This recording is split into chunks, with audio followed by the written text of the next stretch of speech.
Salam dan bahagia.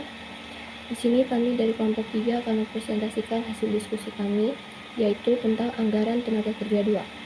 Sebelumnya, perkenalkan nama saya Agnestia Claudia Nehes, NIM 2019-017119, dan teman saya Triastuti, NIM 2019-017104. Anggaran tenaga kerja 2, perencanaan dan pengendalian tenaga kerja langsung, penggolongan tenaga kerja dan biaya tenaga kerja.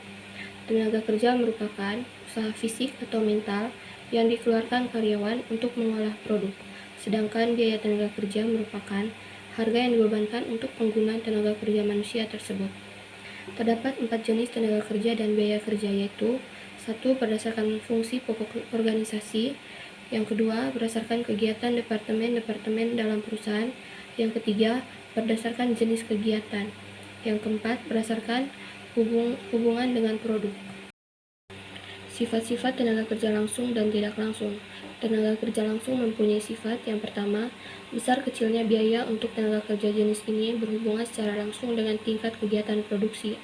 Yang kedua, biaya yang dikeluarkan untuk tenaga kerja jenis ini merupakan biaya variabel.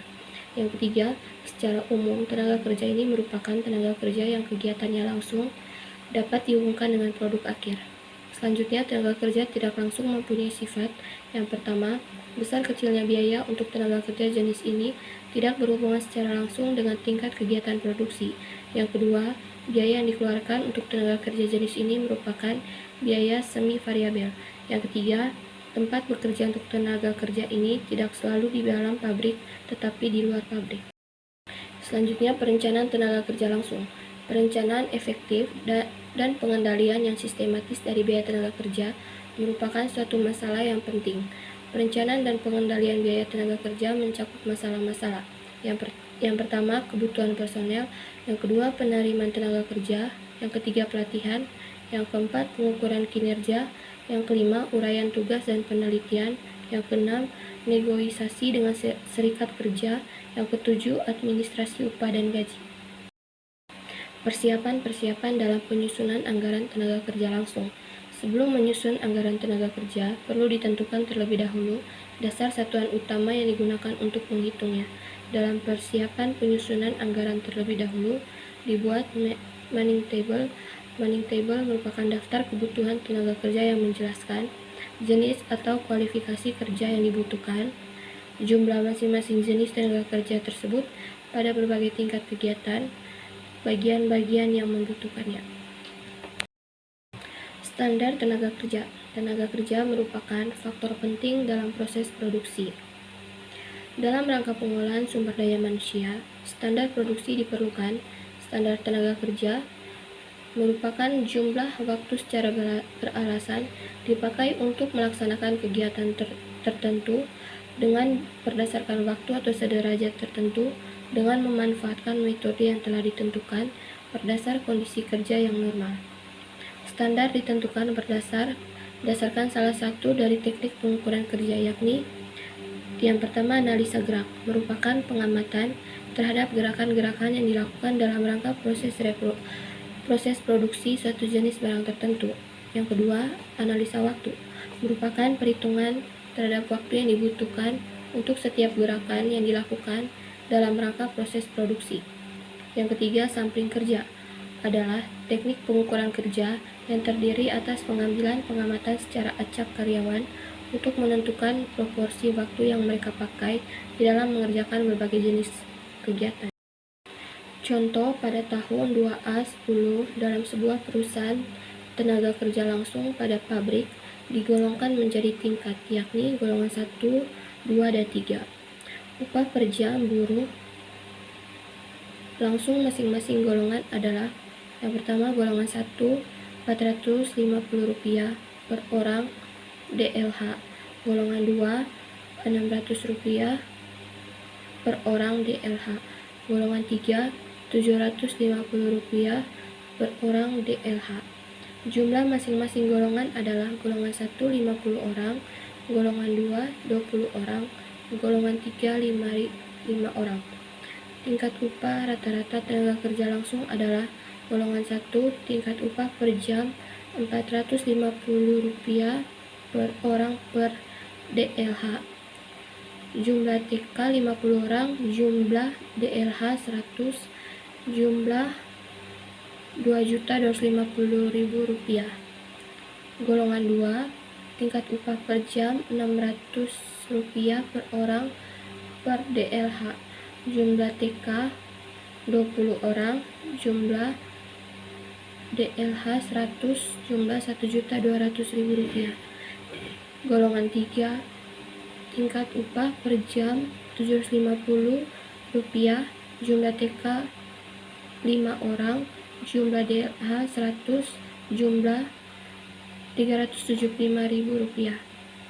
Jumlah TK keseluruhannya 75 orang, jumlah DLH 100, jumlah Rp3.825.000. Tingkat upah rata-rata Rp3.825.000 dibagi 7.500 sama dengan Rp510 per orang. Saya akan melanjutkan mengenai materi anggaran tenaga kerja langsung. Di sini terdapat dua jenis. Yang pertama adalah anggaran jam tenaga kerja langsung dan yang kedua adalah anggaran biaya tenaga kerja langsung. Untuk yang pertama mengenai anggaran jam tenaga kerja langsung ini dalam penyusunannya diperlukan data mengenai anggaran produksi dan standar jam tenaga kerja langsung. Kemudian untuk formulasinya yang ditentukan adalah jumlah jam sama dengan unit dikalikan dengan standar jam.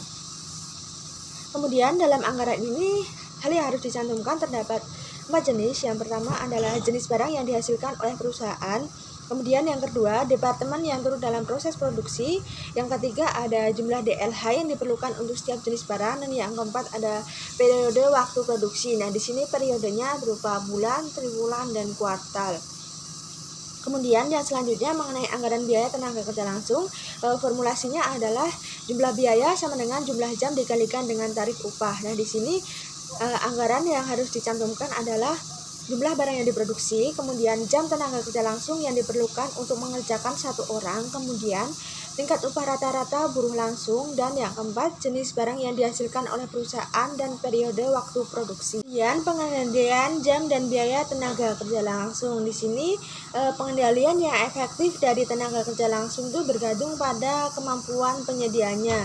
Kemudian kebutuhan yang pasti mengenai standar tenaga kerja yang memudahkan penyedia untuk mengukur kinerja. Kemudian dalam perencanaan alur kerja dan susunan perlengkapan dan peralatan memiliki pengaruh yang pasti pada biaya tenaga kerja langsung. Kemudian di sini terdapat dua elemen utama biaya tenaga kerja langsung. Yang pertama adalah perhatian sehari-hari pada biaya tersebut. Yang kedua adalah laporan kinerja dan evaluasi hasil. Nah, di sini dalam pelaporan pelaksanaan pemakaian tenaga kerja langsung itu laporannya berisi 3 hal. Yang pertama ada jam kerja real, kemudian yang kedua ada jam standar output real, kemudian yang ketiga adalah variasi waktu yang merupakan selisih antara jam kerja dengan jam standar. Selanjutnya di sini ada fungsi perencanaan dan pengendalian anggaran tenaga kerja. Nah, di sini penyusunan secara baik dari anggaran tenaga kerja dapat mendatangkan beberapa manfaat.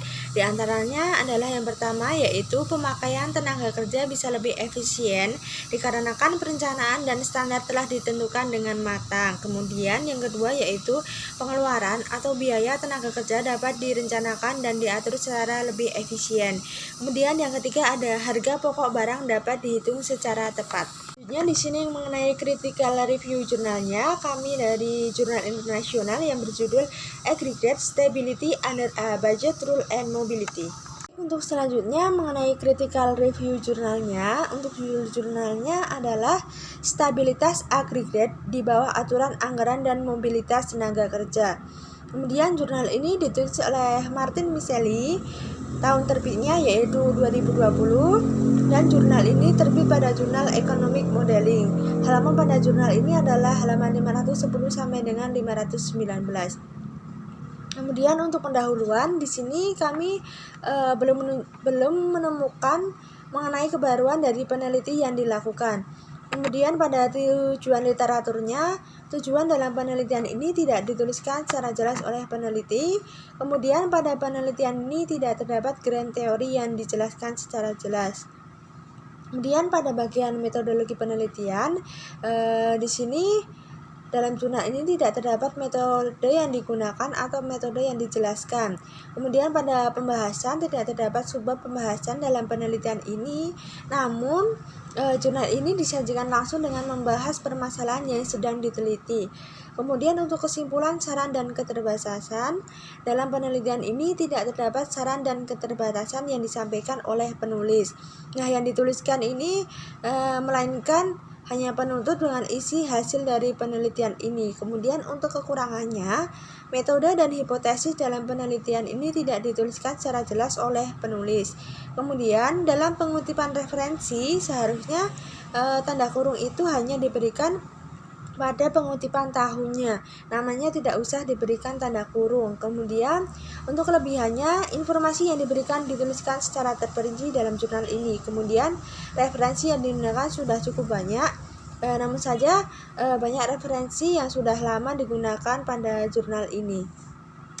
Presentasi dari kelompok 3, bila ada banyak salah kami mohon maaf. Sekian, terima kasih, salam.